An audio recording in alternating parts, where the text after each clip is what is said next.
ഉമ്മാക്കും ഐകത്തി വരാണ്ടിരിക്കട്ടെ, ഒരു ഉമ്മാക്കും അത് കാണാണ്ടിരിക്കട്ടെ. പഠിച്ചാലും ഒരാളെയും ഈ രീതിയിലാക്കാണ്ടായിപ്പോട്ടെ. ഒരാളും മലബാർ ക്യാൻസർ സെന്റർ എന്ന് പറഞ്ഞ ഒരു ഹോസ്പിറ്റലിൽ കാണാതിരിക്കട്ടെ പഠിച്ചോനെ. എല്ലാവർക്കും പഠിച്ചോനോ ഓരോരോ മക്കും ഈ വിധി മാത്രം കാണിച്ചു കൊടുക്കരുത്. ഇത്ര കുഞ്ഞു മക്കള് റബ്ബേ, എനിക്ക് വയ്യ കാണാതെ. എന്റെ മോളെ ആ കൂട്ടത്തിന് പെടുത്തല്ല റബ്ബേ. എന്റെ മോള് നീ ജീവിതത്തിലേക്ക് കൊണ്ടുവന്നിട്ട് തരണം പഠിച്ചത്. നമ്മളെ കൈവിടൂല. ഇത് കരയുക. ഓക്കെ, എന്റെ മോളെ ആരും കൈവിടെല്ലാരും അറിഞ്ഞ് സഹായിച്ച് എന്റെ മോളെ ജീവിതത്തിലേക്ക് കൊണ്ടുവരണം. എല്ലാരും ദുആയുണ്ടാകണം, പ്രാർത്ഥനയുണ്ടാകണം. എന്റെ മോളെ സഹായിക്കുകയും ചെയ്യണം.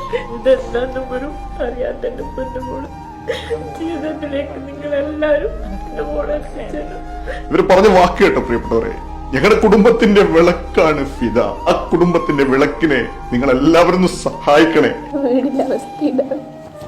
ഇത്താത്തയല്ലാണ്ട് നമുക്ക് വേറെ ആരുമില്ല. ഇത്താത്തയില്ലെങ്കിൽ ഈ വീട് മുന്നോട്ട് പോകുന്നത് തന്നെ ആലോചിക്കാൻ കൂടി പറ്റൂല. അവരുമ്മമാരും എന്തെല്ലാം സ്വപ്നം കണ്ടിട്ട് ഒരു മക്കളെ വളർത്തും. ആരും അങ്ങനെ ഒരുപാട് സ്വപ്നം കണ്ട് എന്റെ മോളെ വളർത്തിയ.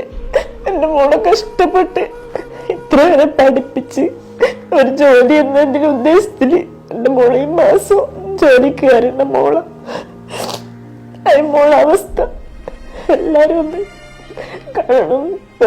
എല്ലാരും എന്റെ മോളെ ഒന്ന് സഹായിക്കും.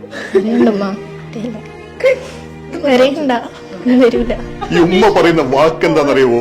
എന്റെ മോള് പറഞ്ഞത്, ഉമ്മ ഞങ്ങളുടെ കഷ്ടപ്പാടൊക്കെ മാറും, എനിക്ക് പഠിച്ചൊരു ജോലി കിട്ടി, എന്റെ ഉമ്മയെ ഞാൻ പൊന്നുപോലെ നോക്കുമെന്ന് പറഞ്ഞ് എന്റെ പൊന്നും മോളാണ് ഈ ഒരു അവസ്ഥയിലായിട്ടുള്ളത്. എന്റെ മോളെ ജീവിതത്തിലേക്ക് തിരിച്ചു കൊണ്ടുവരാൻ നിങ്ങൾ എല്ലാവരും ഒന്ന് സഹായിക്കണേ എന്ന് പറഞ്ഞ് ഈ ഉമ്മ നെഞ്ചു പൊട്ടി നിങ്ങളുടെ മുന്നിൽ കരഞ്ഞുകൊണ്ട് സഹായം അഭ്യർത്ഥിക്കുമ്പോ ഈ ഒരു സഹായ അഭ്യർത്ഥന നിങ്ങൾ ആരും കാണാതെയും കേൾക്കാതെയും മറ്റുള്ള ആളുകളിലേക്ക് ഷെയർ ചെയ്യാതെയും പോകരുത് പ്രിയപ്പെട്ടവരെ. നിങ്ങൾ എല്ലാവരും ഒന്ന് സഹായിച്ചാൽ, നിങ്ങൾ എല്ലാവരും ഒന്ന് സഹകരിച്ചാൽ, പ്രാർത്ഥനയോടെ കൂടെ നിന്നാൽ 19 വയസ്സ് മാത്രം പ്രായമുള്ള ഈ പൊന്നു മോളെ ജീവിതത്തിലേക്ക് തിരിച്ചു കൊണ്ടുവരാൻ സാധിക്കും.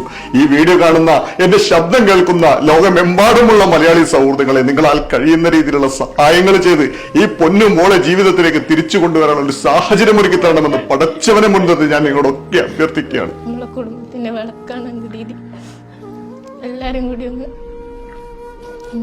സഹായിക്കണം. അസ്സലാമു അലൈക്കും, എല്ലാവർക്കും നമസ്കാരം. അമർഷാനാണ് പ്രിയപ്പെട്ടവരെ. ഞാനിപ്പോൾ ഉള്ളത് കണ്ണൂർ ജില്ലയിലെ പേരാവൂർ എന്ന് പറയുന്ന പ്രദേശത്ത് 19 വയസ്സ് മാത്രം പ്രായമുള്ള ഫിദ ഷെറീൻ എന്ന് പറയുന്ന ആ കൊച്ചു